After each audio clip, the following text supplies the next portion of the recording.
Guys, tara ligo ulit, but this time sa ilog namin. Sabi ko susunod na lang ako, pero nakatatlong balik na tong mga bata kaya sumunod na ako. Siguro mga 5 minutes lang papunta dun sa ilog.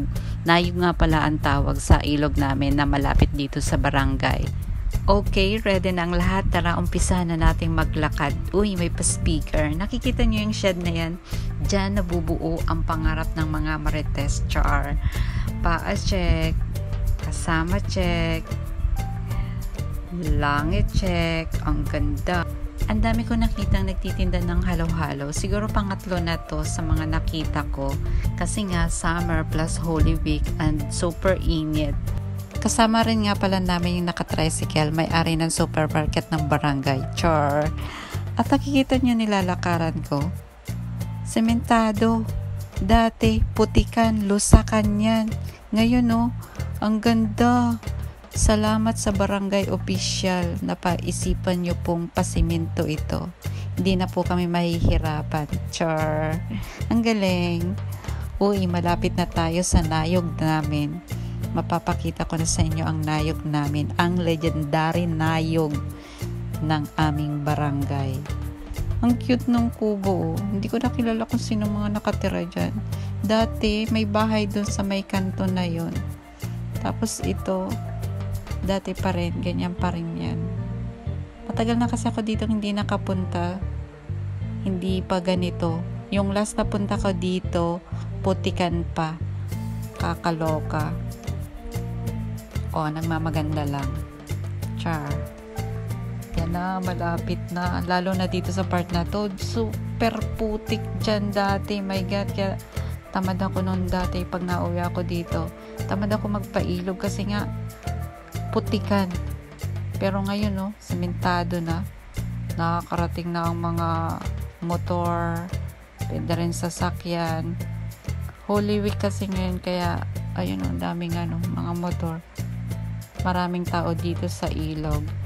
Dati, elementary grade kami, my God, pag Saturday, parang piyesta dito. Kasi maraming naglalaba. Tsaka pagkatapos maglaba, ayun na, languyan na dyan ang mga nagraralaba. Isa na ako dun. Ayan na, mababaw na. Wala nang tubig. Kasi sobrang init. Nakatihan na ang ilog. Pero malalim yun sa banda dun. Dati talaga ang dami ditong pumupunta.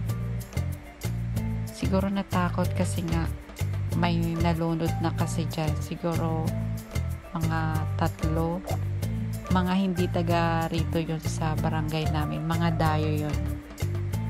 Kaya kung pupunta kayo dito sa nayog namin, huwag kayong pupunta doon sa malalim. Doon lang kayo sa mababaw. Outfit check. Palda kung palda. Maliligo lang naman sa ilog. Kunyari may bit-bit para may unbag. Ganon ang labanan. Ang layo naman ng pipistuhan. Doon sa pinakababa pa. Ayan, dito kami nagpwesto. Ang ganda, in fairness. Diba? Mayroon kaming jacuzzi.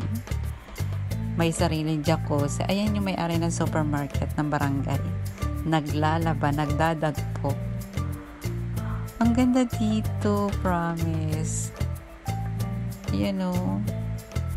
Tawag dyan, apad. Tapos, nagagawa sila ng tolda. Kasi hanggang hapon na naman ito. Ayan, gagaling ng mga bata. Sige. Talon hanggat may tubig. Ganyan din kami noon, pero sa mababa rin lang ako natalon kasi hindi ko dun kaya sa mataas. Ayan na, kainan na. Ang daming pagkain, hindi ko alam kung ano na naman kakainin ko. May papansit, may paihaw, may painihaw, may pa-hotdog pa yan Ito ang masarap, niyubak na saging. Ang ganda ng napipistuhan namin, daloy ang tubig. Diba? Saya. Ganda ako dyan. May patubig. Nakaupo ka sa may tubig na umaagos. Dami kong nakain na naman dyan. Sobrang sarap kumain pag marami. Tsaka andyan sa tabing ilog. Ayan yung mga kasama namin. Sila rin yung kasama ko dun sa Kawayanan, pero mas maganda ditong maligo. Unlike sa Kawayanan, my God, yung tubig dun ay lumalabo. Ayan ang mga mamshies with the kiddos. Si Alonzo and Zevi. Cute ni Alonzo yun. Zevi tuwan-tuwa sa tubig yan. Si Hana may paano pa, may palangoy pa. Sarap maligo dyan kasi nga running water. Pero doon sa taas may naglalangoy na kalabaw. Ang ganda dito, promise. Kaya kung maliligo kayo dito sa nayog namin, dito kayo sa may banda dito, sa medyo baba. So look at ito. Look at the jacuzzi. Jacuzzi version sa ilog. Tapos tama lang yung pagkalalim niya. Siguro mga hanggang liig ko. Safe yan sa mga bata-bata. Nag-enjoy sila with a water volleyball. Charot.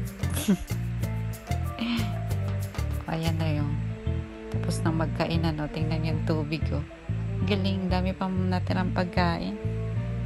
Mamaya pag nagutom yung mga batang yan, kainan ulit yan. So may 2 kabayo. Sino kaya may-ari niyan? Ito lang naman yung ilog namin, nayong namin, na pag-aari ng barangay namin. So ayun, uwian na. Antok na ang mga kiddos. Sumabay na ako pa uwi.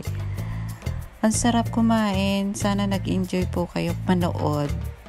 Kahit hindi ka enjoy yung voice over ko. Matagal na ito, ngayon ko lang nagawa kasi nga tinatamad ako mag voice over.